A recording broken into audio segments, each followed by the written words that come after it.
Hello everyone, welcome to a special preview of the Curragh on Sunday as the Whirlpool rolls into town for Irish Derby Day at the home of Irish Flat Racing. Delighted to have both Fran and Graham Cunningham at our disposal to run you through all 9 races, starting off with the first, of course, which is a Premier Handicap. 8 runners go out for this 1,800-metre test. There, your runners headed up by Arabic legend, down to the likes of Sharonay and Thor's Hammer, who we will be taking a look at. Thor's Hammer winning last time, Graham, at Killarney. Big player or not?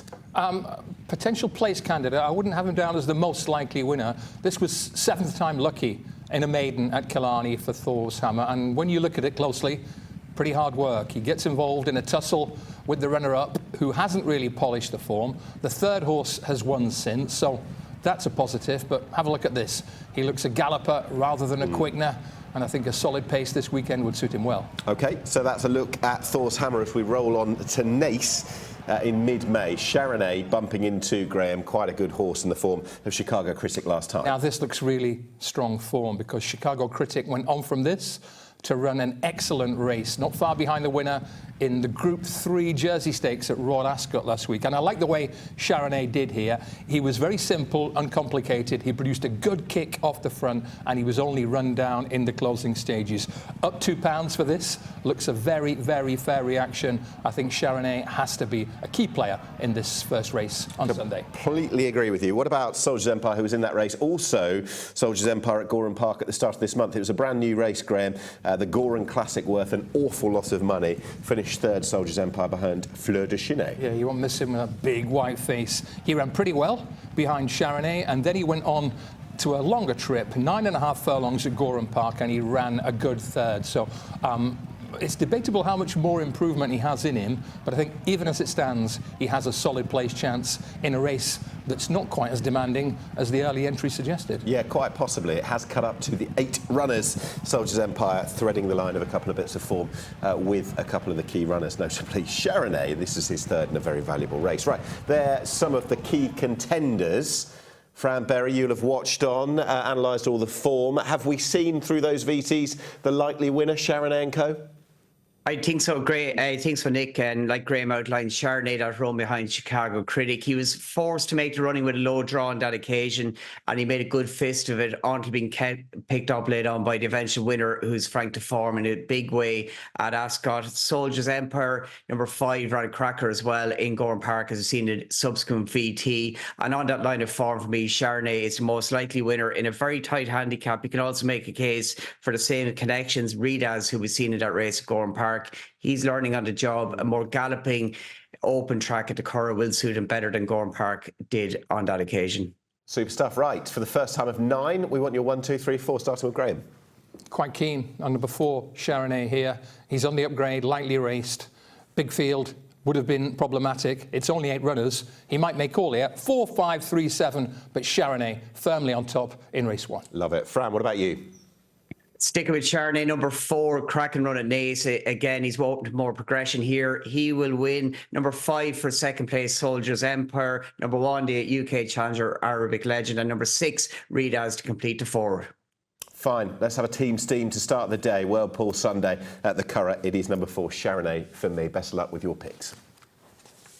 Race 2 at the Curragh on Sunday. It's the first pattern race. It's a Group 2 Railway Stakes for the 2-year-olds. There is your course and distance, the straight 1,200 metres. This century alone won by some greats, Rock of Gibraltar and the enigmatic but hugely talented George Washington. These are your runners for 2024. Ballydoyle Run 3. You can see Henri Matisse. There's the Parthenon and Tunbridge Wells as well. There's some interesting UK challengers. They're going to go up against, Graham, the likes of Arizona Blaze, who was last seen at Royal Ascot, but before then ran a very good race to win the Marble Hill. Yes, he did. And this is a significant galloping clue, I think. Towards the far side in the purple colours, the Parthenon was first time out here, so this was a pretty good performance. But Marble Hill toughs it out in front, gets the better of Camille Pissarro, who didn't really polish the form at Royal Ascot.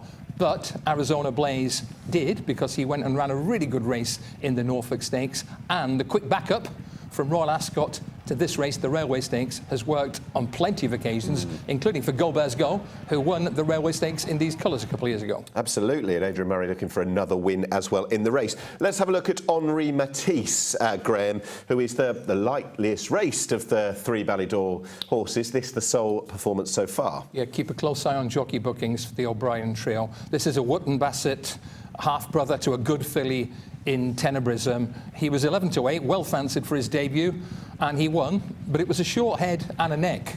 Quotes afterwards, he was very babyish, but this is pretty much a bunch finish, and Sunday's race is much deeper, so he's open to plenty of improvement. But the bottom line is he needs to improve to win the Railway Stakes. OK, let's have a look at another Ballydor horse in the form of Tunbridge Wells, who's got the headgear going on. He bids to go one better than his half-brother Blackbeard, who was just denied in this race a couple of years ago. Full brother Blackbeard. Full brother, I beg your pardon, yes. This is a really well-bred horse, and I think a really promising one. He was beaten first time when he missed the break, 4-11 at the Curragh, and he got the better of a filly, Mighty Eriu, who really did polish this form with a very good second in the Queen Mary Stakes. And Nick, Fran, look at the way he forges clear close home. I think this is a horse with plenty of potential to run a good race. OK, there is threat from overseas. You've got Principality coming from the UK. You've also got the Striking Viking, Graham. What did you make of the debut? Well, a certain Fran Berry won this race 10 years ago on Cool Company, named after a Manchester City great. Here is another horse in the same colours, named after a City striker. He didn't seem that well fancied. He was 8-1 at York, but the two horses he beats are well above average, and he beats them handsomely. Kevin Ryan, his trainer, had a great Royal Ascot. The Striking Viking adds bundles to this Railway Stakes this weekend. OK, then, let's get the thoughts of Fran Berry alongside, who's joined us with Graham's note there. You won this 10 years ago. Who would you be on if you were riding in 2024, Fran? I must say I was very taken by the performance of the Striking Viking, winning on debut at York. What the form amounts to, but he beat experienced rivals in good style. Aidan O'Brien does set a real poser here with the Tunbridge Wells turning up with the cheap piece on, as we've seen the VT, a really impressive success at the Curragh second start. But Henri Matisse, what he did in debut, that race, there's a lot of well-regarded horses in it. The fourth runs tonight, Friday night at Curragh. Keep an eye on how that gets on. But for me, I think he can step forward markedly here. He's the one I'd like to be with.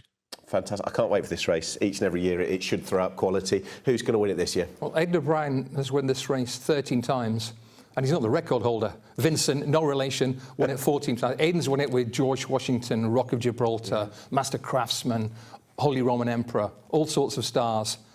I think he might win it with Tunbridge Wells. I was really impressed with him last time out. He's bred to be a good horse. He probably is a pretty good horse. 7, 1, 6 and 3 for the Railway Stakes. Love it. Fran, what about you?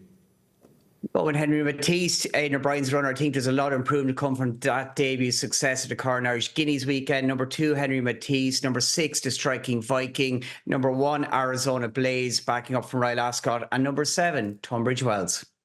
We mentioned that Fran Berry won this race 10 years ago. I'm actually going to go for the trainer that day to win it again, Richard Hannon, who won it with Cool Company. I love his horse Principality with that Goodwood success, and it's got form boosts to it. So I'm going to take a chance that Principality, number 3, wins the Railway. Good luck whatever you're on. Race 3 on Sunday at the Curragh is the Jebel Ali Racecourse and Stables Dash. It's a listed race over 1,200 metres, the same track and trip as our previous race, but the older horses applying for the race in 2024. We've had 2-year-olds on race 2. Right, Comanche Falls, he won it last year. I'm sure he's going to be popular to win it again. Dandyville, you go down to the likes of Anno Sira, Jack Ojaro and my mate Alfie. Let's have a look at Graham Cunningham alongside. Let's have a look at the dude that is Comanche Falls winning this race 12 months ago. Yeah, 7 years of age, 12 wins, and this race revolves around the question of whether Comanche Falls is the same horse he was on this day last year, because I'm pretty confident last year's race had a little more depth than this year's, and he doesn't catch the eye on the bridle, but once he hits top gear, he comes home really powerfully. And this race contained 3 or 4 horses who were rated nicely above 100. There aren't too many in this year's renewal who have the same credentials. So, having won this race last year, he is the obvious favourite. I would add 2 little points. One, he has a £5 penalty this year. 2, I'm not quite sure he's really hit his peak, despite this Haydock run. OK, let's have a look at Haydock when finishing second to a filly, Graham, who you saw run 2 super races at Royal Ascot last week. Yeah, Believing got stuck in the mud in Hong Kong, but she ran 2 excellent races at Royal Ascot, Tuesday and Saturday. Have a look at this race. Believing is much the best. Comanche Falls takes a little while to get going, but you see the point I make. Once he does find top stride, he comes home really strongly and finishes well clear of the remainder. So it's a price thing, it's a value thing with this fella. I think he deserves to be favourite. It's just a question of whether he deserves to be very sure. His best form gives him the winning of it. If he dips a little below his best, there might be 1 or 2 to challenge him. But no, he seems to be running himself into form, doesn't he? He does, and this was 1,000 metres up against a fast filly as well. Given the extra distance, given what we know about him, it should be a perfect track and trip come Sunday. There are threats from the home team, including Tango Flair. Yeah, we've got Tango Flair and Dandyville here. Now, they're rated 95 and 98. I'm going to concentrate on Tango Flair here because he's in good form. He doesn't win this by very far, half a length, I think, but he wins it quite decisively in the end. So he's a useful, informed sprinter who deserves a chance at this level, and I think he's a clear top 4 chance. OK, then we'll get the thoughts of Fran Berry alongside. 5 of the last 6 runnings of this particular race, Fran, have gone to the favourite. That's likely to be Comanche Falls. Are you with him this year? No, I'm going to go against him. I do think it sets a good benchmark, but there's a couple of improvers in here. Anna Osira, very good record of being placed at the Curragh, but she hasn't won number 4 Anna Osira race for 2 years at this track. And for all that she runs well in defeat, she gets it hard to win. I'm going to go, and I'm a big fan of My Mate Alfie. I think he's improving since he was gelded. 3-year-olds don't have a great record in this race, albeit, but won it 2 years ago. And last time he found himself in the wrong part of the track at Naas when Buccaneer Forte beat Gimme the Beat Boys. That's good form. And I think the way the race might pan out, My Mate Alfie is the improver. Tango Flair to run home strongly, and Comanche Falls should be in the mix. But I do think the younger horse may well have the edge here, My Mate Alfie. You've teased us lovely there. We'll come back to your selections shortly. Graham, starting with you. Yeah, Fran touched on it. I'm going to break the habit, not of a lifetime, but a regular habit. I don't like tipping horses who ran badly last time. That's what happened with Anna Osira. But the time before, she'd run a really good third in a Group 2 at the Curragh, and just ahead of her was Regional, went close in a Group 1 at Royal Ascot, and just behind her was An Equal Love, who won the Wokingham Handicap. So the ability is there. I'll take a chance with 4 Anna Osira, 1 Comanche Falls, 8 My Mate Alfie, for the reasons outlined by Fran, and 3 Tango Flair. Strong case made. Fran, what about you? Number 8, My Mate Alfie is my pick, an improving 3-year-old. He's getting better with experience. I'm going to stick with him. Number 4, Anna Osira, always the bridesmaid. She'll be second again. Number 1, Comanche Falls, last year's winner, for 3rd place. And Tango Flair should be finishing strongly to finish in 4th, number 3. Right, for me then, I'm going to keep it simple. The old boy, yes, he's got the weight to give away, but he is a class act on his day, and it is number 1, Comanche Falls, for me to win this race once again. Best of luck, whatever you pick in race 3.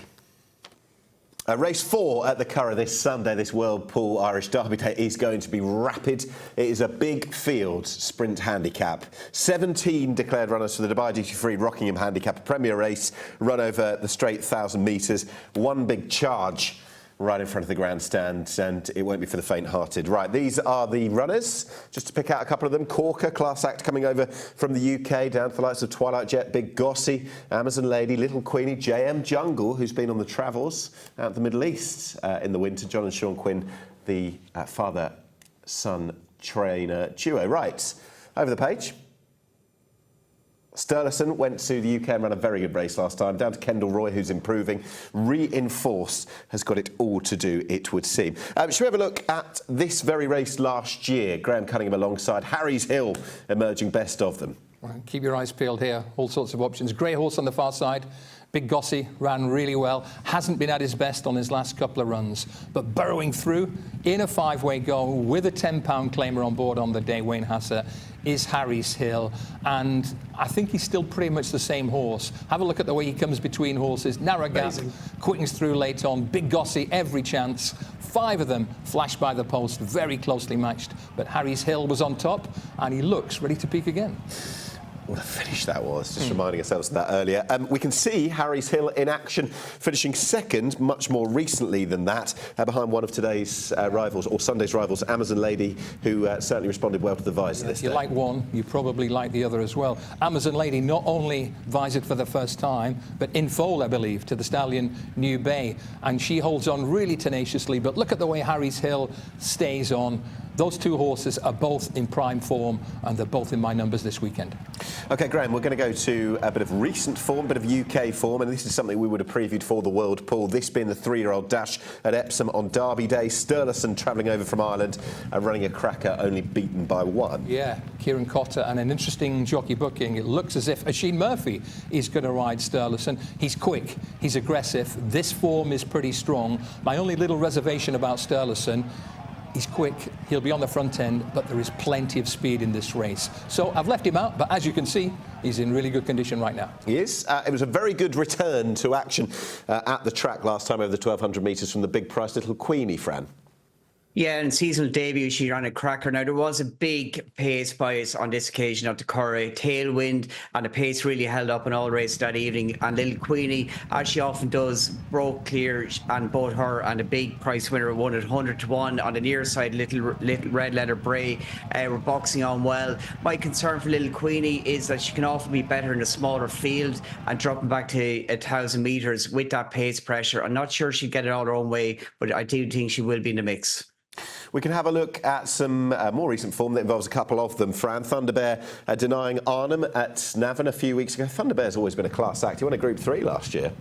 He did on a progressive 3-year-old last season. The majority of his form came on wet tracks last year, but he got better and better with racing, and this was a really good build-up after running at York in May. He travelled strongly through the field. He got a good run, as you can see, down towards the far rail. Customary cheap piece on, but his value, I think, for the winning margin, and dropping from that group level as a 3-year-old back into handicaps this year looks good fit with a likely strong pace. It's really going to play to his strengths. Right, Graham, let's have your shortlist. Has it been difficult to whittle it down? It has. I thought the Brits might have a strong hand here, but a couple didn't make the final cut. So I'm going to go with last year's winner. You've got to have a system, and Harry's Hill looks primed to run another good race. His old rival, Amazon Lady, is a good chance. Thunderbear and Gem Jungle, it'll be 11, 6, 2 and 9 for me in the Rockingham. Fran Berry, what about you? 3-year-olds have a decent record in this race. Number 10, Stirlison, after a cracking run at Epsom and also a recent win at Navan. He's the one for me. Thunderbear, an improving 4-year-old, back in second. Number 2, number 8, Little Queenie, back in third. And number 4, Big Gossie, the consistent, likeable veteran. Oh, well, I'm going to take a chance on, it's not just because it's one of my favourite shows, Kendall Roy, horse number 14, to win for Katie McGivern. McGivern is very much on the improve, and has got Chris Hayes aboard. I think can go very well. Race 5 then, on the card at the Curragh, is run over 1,600 metres. They'll tackle that bend. It is the Colin McLaughlin Celebration Stakes, listed for those 3-year-olds and upwards. 9 declared runners. These are they. Lord Massousis needs a little introduction. Dunham, we're going to see that horse shortly. You Send Me, Master of the Hunt, Azada. She's in shallower waters on this, her third start of the career. Let's go back to Irish Champions Weekend back in September in a big handicap. Dunham running a super race in second. This is a remarkable horse. He used to be languishing from a rating 56, I think. His trainer, Natalia Lupini, has brought him along in leaps and bounds. He's now rated over 100. This is him running a screamer in a big handicap on Irish Champions Stakes Day. And hello, look at this fella on the left, screaming home from another postcode. That is the artist formerly known as Broadhurst. He's now known as Massive Sovereign, and he's gone on to win the Hong Kong Derby. So Dunham is proven in big handicaps, and he's probably good enough for this level as well. He is. OK, Fran, what do you like in this? Yeah, big thing for Hong Kong viewers to note is that the round mile to Curragh is very, very much on a fast surface, a speed favouring track, and that could really suit Dunham. And Norwalk Havoc as well, down the bottom, number 8. He's got a plumb draw in stall 1. He can roll forward. I can see both him and Dunham trying to dispute the lead. But the class horse here for me, and the fact that Darren Wild hasn't declared Tawara, says it all about Azada down the bottom. 2 runs to date, ready winner and debut at Leopardstown, ran a cracker in the Irish Guineas and only her second start. Down in grade here, the stable were second last year with Tawara in this race. I think it'll go on better here. Fran, it had me purring, seeing that she's in the race. Graham, what do you like? Yeah, Fran's dead right to touch on this Dermot Weld angle. Tarawa looked the obvious favourite here. He runs Azada instead, but I'm going to go with Dunham on top. Tried and trusted in good quality races. 2, 9, 3 and 5 in this one. OK, then, Fran, take it away. Number 9, Azada, I think, is just a class above her rivals. The track will favour number 2, Dunham. He'll be second. Norwalk Havoc, a likely pace angle, number 8, back in third. And for the second year in succession, number 1, Lord Massousis, back in fourth. Love it, Fran. I'm with you. Number 9, Azada. I tipped her up in the Irish 1000 Guinea, so why am I going to go against her in a listed race? I think she will win. Best of luck, whatever you're going for, in race 5 at the Curragh this Sunday. Nick Lightfoot here, joined by Fran Berry, as you will see. He can't wait for Irish Derby Day and the Irish Derby itself. Graham Cunningham alongside as well. Race 6 is the big one. It is the Irish Derby, the classic on the day, and we will find out by the end of play who is the superstar. Behind City of Troy, of course, because that Derby form is going to be represented. City of Troy winning it. He's not here, but Los Angeles is, and so too is Ambiente Friendly. That is the iconic course and distance, 2,400 metres, that they have to take in. And there are 8 declared, which is great. We hope they all stand their ground. There are 3 British Raiders, headed by Ambiente Friendly. You've also got their Matsuri and Sunway for Roger Varian and David Manuisier. And Aidan O'Brien, he runs 4 in search of a 16th win in this race. Let's go back to some rather key form, Graham. Graham Cunningham alongside the Derby a few weeks ago. Aidan's won this 15 times. He had 26 of the 58 original entries, 6 of 10 earlier in the week. He now has 4 of 8. This is a key calibrating clue. The horse in the yellow is the horse he and they all have to be. Ambiente Friendly is a keen goer. He's not bred to be a star horse. His physique isn't that impressive, but his form is good. He bolted up in the Lingfield trial, and after travelling really well, he was the one to chase home City of Troy. Back in third, running really well, Los Angeles. He was right on the pace in a strongly race. I think and hope it can be much closer between that pair this weekend. Interesting. We will look forward to that. We've got more British representation. There's Sunway. There's also Matsuri.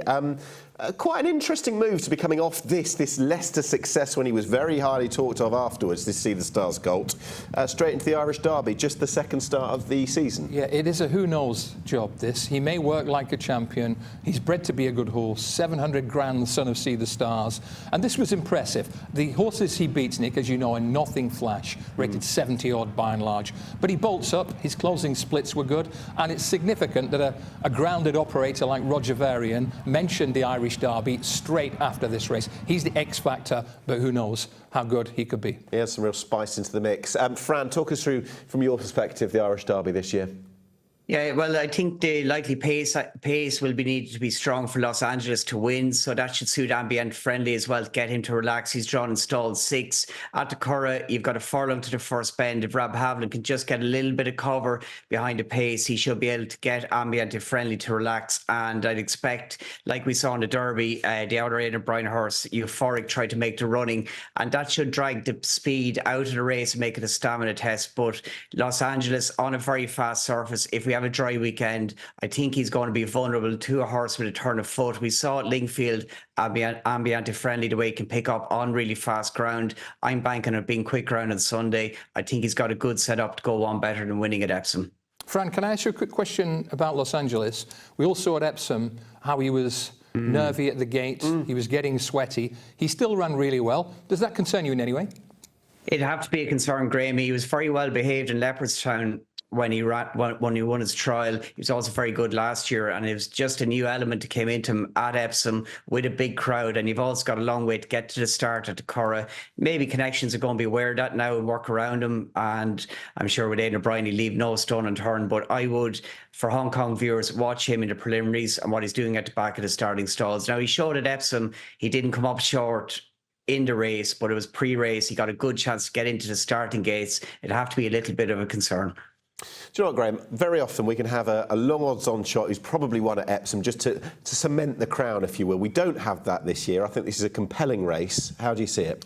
Well, first of all, I don't think it's a super deep Irish Derby. And secondly, tactically, I think it's going to be very different than Epsom. No question that Los Angeles, it's Tour de France time. He was one of the lead-out guys for City of Troy at Epsom. This time, I think the tactical plan will be to set the table for him. So I'm going to take a chance on Los Angeles to reverse the form from Ambiente Friendly. Sunway's the horse we've not talked about, a good quality 2-year-old. He hasn't really shot the lights out this season, but I think he can run well. And Matsuri, the unknown quantity. So 5, 1, 7 and 6 for me, with Los Angeles on top in the Irish Derby. Yeah, well, he is the leading man this year, it would seem. Certainly with no City of Troy about. Fran, your 1, 2, 3, 4? Number 1, Ambient Friendly, cracking run at Epsom. I think with a likely strong pace, he should be able to relax and show that good turn of foot on good ground. Los Angeles, number 5, to maintain that form from Epsom, back in second place. The unexposed, number 6, Matsuri, for third. And as a swinger, a horse is going to be ridden cold, and if a few of them fall apart, number 4, the complete outsider, Keeper's Heart. OK, for me, then, I'm hoping that class is going to come to the fore and Ambiente Friendly becomes the 3rd British winner of this race in the last 4 years. Whoever you're going for in the Irish Derby, the very best of luck. Right, we're moving on now to another big field handicap as we work towards the back end of the card at the Curragh on Irish Derby Day. This is race 7. It's a Premier handicap, 1,600 metres. There is your course. The animation we've brought you there at the Curragh. You'll be well familiar with the track, certainly if it's your first opportunity to see racing at the Curragh by this point. Race 7. Curragh is there. We're going to go down to the likes of State Actor, Booyah, No More Porter, Verhoyen, Morse Brains, May Knight. Right down at the bottom under a certain John Velasquez. Delighted to have him there. Fran Berry and Graham Cunningham are analysts. Going to have Fran first up with the improving State Actor, winning last time at the track. The trainer believes he's a stakes class horse. And so do I. This was a huge performance on the night, on this evening. There was a huge pace bias at the front end. Blues Emperor, who reopposes in the red and yellow colours, he finishes 5th. Dunham, who we see running the previous race, also in the mix there, along with Cheers Again, who's finished off well. But this is a huge performance by this horse, totally inexperienced. He finished off strongly to overcome a big bias. Fran, quick question on State Actor. This will be the fastest ground he's encountered so far, but he's just a lightly raced horse who's probably improving fast, do you think? I think so, and also on the ground, Graham, at the time he won Dundalk, that time of the year, the surface was pretty right and quicker, cold temperatures as well. It wouldn't be a concern for me. Right, Fran, let's have a look at a returner who is 1 from 1 for the season. I know that the stewards looked into the closing stage of this particular race, but you couldn't deny that Booyah was well on top.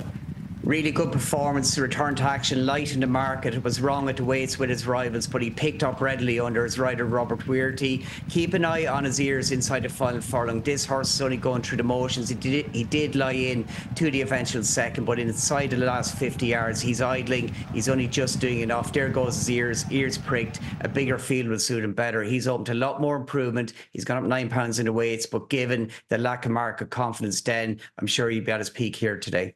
It's definitely the one to go Booyah with, give it the big one if that one to win. Curragh, we've seen a couple of times of late. We're going to have a look at the Curragh, but has since been with your company over at Royal Ascot last week. Yeah, this is a classy horse. Now, the thing to bear in mind when we look at this is 6 furlongs is not really enough for Curragh to get warm. It's just not his trip, and not surprisingly, he comes home really well. And he went from here to Royal Ascot last week, and he ran an excellent race, just behind the placed horses in the Royal Hunt Cup, despite a pretty choppy run. So I think he's got the class to run well in this race. I'm going to go here with the top weight, Curragh. Behind him, State Actor, Blues Emperor, who's got a £10 claimer, a £7 claimer on board this time, and 5 Cheers Again. 1, 3, 2 and 5. Fran. State Actor, big improver for me. There's more to come. Number 3 will be the winner for me. Number 11, Benevente, often a lucky run, and he will finish off strongly. Number 1, Curragh, cracking run, loves to Curragh, recently Royal Ascot. He's back at his favourite track. And number 6, the improver, Booyah. Well, I'm going to go Booyah as well. I loved that win last time in a small field race. Totally different dimensions come Sunday, but number 6, Booyah, to win at the Curragh for me. We are at the tail end of the card at the Curragh by this point. 1,400 metres, the straight 1,400 metres for a fillies handicap, a Premier handicap. 16 runners, fiercely competitive. Might be 1 or 2 lurkers in there, we shall see. 1 or 2 could be ahead of their mark. Mama's Girl showed her class over the years. Dance Night and Day in great form. Kehana will be talking about. Plume Noire is there. Cumchigon, Gunsberg. These are the first set of runners. Further down, Dagoda, down to Talia. Matter of fact, Profit refused at the foot of the runners. Right, let's have a look back at another recent bit of form, or certainly recent by way of us seeing it in our previous race, Fran. This is courtesy of the fact that Straight Actor won it, who could have boosted Kehana's form, who was second this day by the time we get to this race. Yeah, and cheers again. And Blues Emperor running and Casanova all run the previous race. But this is a huge run and season debut by Kehana. She's been off the track since running a cracker on Irish Champions weekend. Third to Massive Sovereign and Dunham in that Premier handicap on that occasion. Standout bit of form. Should improve markedly off that run. Only gone up a couple of pounds in the weights. Good setup with the way the race pans out for her here. Likely strong gallop. Kehana, she's really interesting connections. I've kept her in training as a 4-year-old. She's the market leader for me. Well, before we explore other options in the race, I know Dance Night and Day we will see. I know you're a fan of Kehana. Yeah, she's only had 7 runs.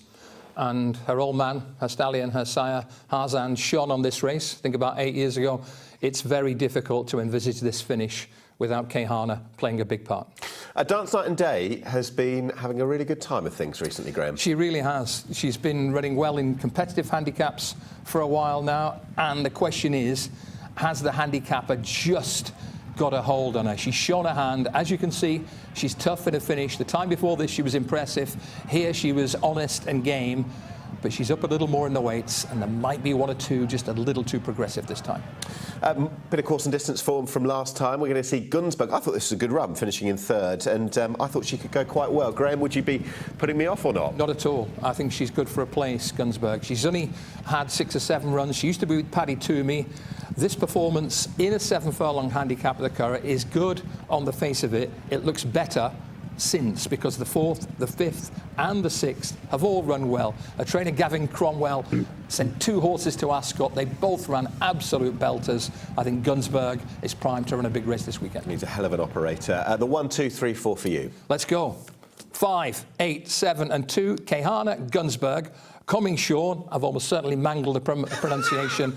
And number 2, Dance All Night and Day. But 5, Kehana on top of 8, Gunsberg in this one. Fran, I think it's a prerequisite of covering Irish racing. I do apologise sometimes because I butcher some of the names. Who have you got on the 1, 2, 3, 4? Number 5, Kehana, cracking seasonal debut run, great form in Leopardstown last year as well. She's the one for me at the top finish. Number 6, Plume Noir, very consistent. Her win recently in Ace worked out strongly. Number 2, Dance Night and Day for the 3rd pick. And number 4, Fast Tara back and forth. Well, Graham didn't put me off at all. In fact, he gave me a little bit of a boost. Gunsberg it is for me to go 2 better over the track and trip than she did last time, number 8. But it is a fiercely competitive race. Best of luck to the guys and whatever you're picking in race 8. And just like that, we're at the last race, the last of 9 on a significant World Pool Day over at the Curragh, Irish Derby Day. It is the Ragusa handicap. It's a Premier handicap, the closing race, and it's run over the same distance as the Premier race on the day, the Derby, 2,400 metres. 12 runners declared at the 48-hour stage. Safe Cracker is there. Safe Cracker going to try and win that race once again. Star Harbour, Dam Rapide, Saturn, Zoffman, Mount Leinster, down to the likes of Interlotto, Pinot Gris and Carlo Bianconi. Right, let's get the thoughts of Fran Berry on this horse Saturn, as well as a few others with some course form a few weeks ago. Saturn has got a pedigree from the gods, Fran, but what have you made of Saturn so far? By Galileo out of Alpha Centauri, it was always going to be difficult to live up to the family hype. Took a bit longer than his dam to get going, but as a 4-year-old this season he really has, and this was not a good success for him. He battled on to just win on season debut at Leopardstown, beating a good sort in Ethical Diamond, who performed very well at Royal Ascot last week. And again, after getting beat behind a subsequent Royal Ascot winner, Crystal Black, over 2,000 metres, this up in distance was a really good battling performance over that extended trip. He was out on his feet maybe the last 100 yards, but he's coming back a trip here to 2,400 metres. I think he's getting better at racing. He's open to further improvement. A fast surface will suit him very well. Of the horse behind him, I think he'll uphold form with them. They're more exposed. Callock may be the only one that can step forward on that recent run back down and trip. But for me, this horse is a big improver. There's more and better yet to come. OK, we talked about the fact that Safecracker won this race last year, beating Zoffman. Zoffman we're going to see finishing second at Cork last time. Can he go one better in this race this year? A couple of Derby horses here. It's the Cork Derby, and I think cases to be made for both these two. I think Zoffman, I'd sum him up by saying he won the battle and lost the war, Nick, because as you can see, he quickens to the front, only to get run down late. On the outside, also keep an eye on Carlo Bianconi. This is a lightly raced horse. He runs very well here, despite the fractions, which I think was steady. A stronger gallop will suit him very well this weekend. So I think in terms of the Quinella and the wider exotics, these two horses both deserve a positive mention. Such a narrow margin of defeat. Let's have a look at Interlotto, Graham, who throughout the winter was running in some of the best juvenile hurdles over jumps. Good dual-purpose horse, won a maiden on the flat last time. Yeah, it's a Sligo maiden. He was sent off at 4 to 9. He led, and he kept grinding and grinding and grinding. So I think he's a horse who's going to be suited by a positive ride. I think he's a horse who's going to be suited by a test of stamina. Pretty smart hurdler. I think a little bit more is needed if he's to win a hot handicap like this weekend. Right, final race of 9. See us home with a winner and maybe one or two others. 1, 2, 3, 4. I think I've got a live one down at the bottom here, number 11, Pinot Gris for Gavin Cromwell. He bolted up in a hurdle race last time. His flat form towards the end of last season was really progressive, and I think he can carry on and improve again. 11, Pinot Gris from number 12, Carlo Bianconi, 4, Saturn, and 5, Zoffman. Fran.